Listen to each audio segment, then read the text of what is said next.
রূপগঞ্জের Nurunnesa school and কলেজে একাদশ শ্রেণীর ওরিয়েন্টেশন ক্লাস সম্পন্ন।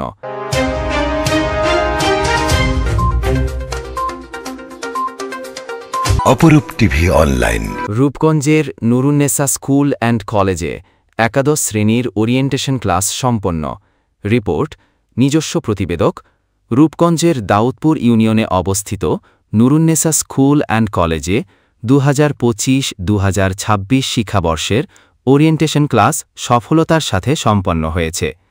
ভারপ্রাপ্ত অধ্যক্ষ জনাব হেলেন কান্তি বড়ুয়ার সভাপতিত্বে অনুষ্ঠানে প্রধান অতিথি ছিলেন যমুনা ব্যাংকের আতলাপুর ব্রাঞ্চের ম্যানেজার ও এসএভিপি জনাব বরকতুল্লাহ। কোরআন তেলাওয়াত করেন প্রভাষক জনাব আরিফুল ইসলাম। স্বাগত ভাষণ প্রদান করেন সাবেক ভারপ্রাপ্ত অধ্যক্ষ জনাব আমির হোসেন। কলেজ কোঅর্ডিনেটর মিজানুর রহমান হাওলাদারের সঞ্চালনায় শিক্ষার্থীদের উদ্দেশ্যে গঠনমূলক বক্তব্য প্রদান করেন যথাক্রমে সিনিয়র প্রভাষক বিজয় কৃষ্ণ পাল, সিনিয়র প্রভাষক রফিকুল ইসলাম হাজারি। অনুষ্ঠানের প্রধান অতিথি বিশিষ্ট ব্যাংকার ও সমাজসেবক জনাব বরকতুল্লাহ শিক্ষার্থীদের পড়াশোনার মাধ্যমে জীবন গঠনসহ কোঅর্ডিনেটর মিজানুর রহমান হাওলাদারের সঞ্চালনায় শিক্ষার্থীদের উদ্দেশ্যে গঠনমূলক বক্তব্য প্রদান করেন যথাক্রমে সিনিয়র প্রভাষক বিজয় কৃষ্ণ পাল, সিনিয়র প্রভাষক রফিকুল ইসলাম হাজারি। অনুষ্ঠানের প্রধান অতিথি বিশিষ্ট ব্যাংকার ও সমাজসেবক জনাব বরকতুল্লাহ শিক্ষার্থীদের পড়াশোনার মাধ্যমে জীবন গঠনসহ স্কুল ব্যাংকিং কার্যক্রমের উপর গুরুত্বারোপ করেন। কলেজের ভারপ্রাপ্ত অধ্যক্ষ ও অনুষ্ঠানের সভাপতি জনাব হেলেন কান্তি বড়ুয়া নবাগত শিক্ষার্থীদেরকে কলেজে একাদশ শ্রেণীতে ভর্তি হওয়ার জন্য ধন্যবাদ ও শুভেচ্ছা জ্ঞাপন করে নুরুন্নেসা পরিবারে তাদেরকে স্বাগত জানান। আজকে মাধ্যমিক উচ্চ মাধ্যমিক দুটা ধাপ পার হয়ে অনেকে আরো উচ্চশিক্ষার জন্য আশপাশের কলেজে অনার্স বা মাস্টার্স করার জন্য যেতে পারছে। সেই জন্য আমি ওনাদের কাছে কৃতজ্ঞতা প্রকাশ করছি। সুপ্রিয় নবাগত শিক্ষার্থীরা, তোমরা দীর্ঘ 5 বছর অতিক্রান্ত করে আমাদের উচ্চ মাধ্যমিক স্তরে ভর্তি হয়েছ। উচ্চ মাধ্যমিক স্তর একটা বিশেষ স্তর। এই স্তরটা যদি তোমরা ভালোভাবে পড়াশোনা করতে পারো তাহলে তোমরা উচ্চ স্তরে যেতে পারবে। যারা বিজ্ঞান বিভাগে পড়াশোনা করবে তারা মেডিকেল সায়েন্সে পড়াশোনা করতে পারবে, আরো বিভিন্ন সাবজেক্টে অনার্স করতে পারবে। ইঞ্জিনিয়ারিং আছে, তারপরে মানব বিভাগে যারা রয়েছে তারা বিভিন্ন ভালো ভালো সাবজেক্টে অনার্সের বিষয় রয়েছে, অ্যাডভোকেটশিপ দিতে পারবে, ব্যাংকে যাওয়ার সুযোগ রয়েছে, এনজিওতে যাওয়ার সুযোগ রয়েছে, এবং কমার্স ডিপার্টমেন্টে যারা রয়েছে তার ব্যাংকিং কার্যক্রম থেকে শুরু করে অর্থাৎ ব্যাংক ব্যবস্থা, ব্যাংক, বিমা এইরকম সংস্থাতে চাকরি করতে পারবে।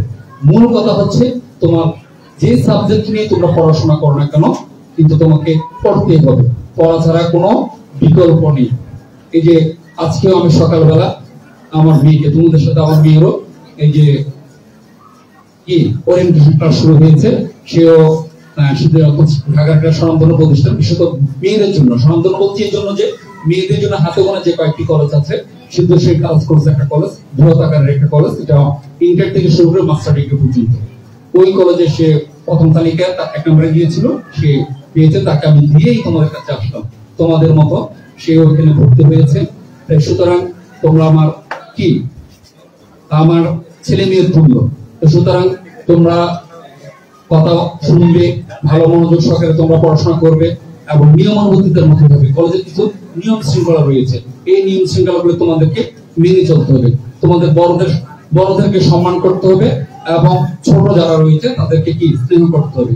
বিশেষ করে মা বাবার প্রতি তোমাদের কিছু দায়িত্ব ও কর্তব্য রয়েছে। এমন কোনো আচরণ করবে না যাতে তোমাদের বাবা মারা কষ্ট পায়। আজকে তুমি যে এই জায়গায় এসছো সেটা কিন্তু তোমার মা বাবার পরিশ্রমের ফসল। তিনি প্রতিষ্ঠানের প্রতিষ্ঠাতা আলহাজ জনাব কবির উদ্দিন আহমেদ হুমায়ুন মিয়া ও প্রতিষ্ঠাতা অধ্যক্ষ পুলিন বিহারী বড়ুয়ার স্মৃতিচারণ করে তাদের জন্য দোয়া কামনা করে শিক্ষার্থীদের উদ্দেশ্যে প্রতিষ্ঠানের নিয়ম শৃঙ্খলা, ড্রেস কোড, কলেজে উপস্থিতি নিয়মাবলী, নিয়মিত ক্লাস করা, ক্লাস টিউটোরিয়াল ও বাৎসরিক পরীক্ষাগুলোতে নিয়মিত অংশগ্রহণের উপর গুরুত্বারোপ করেন। তিনি সকলের সম্মিলিত প্রচেষ্টায় 1971 সালে প্রতিষ্ঠিত প্রতিষ্ঠানকে বিগত বছরগুলোর ধারাবাহিক প্রক্রিয়া অনুসরণ করে এই রূপগঞ্জের একটি আদর্শ প্রতিষ্ঠানে পরিণত করতে সকলের সহযোগিতা আশা করেন।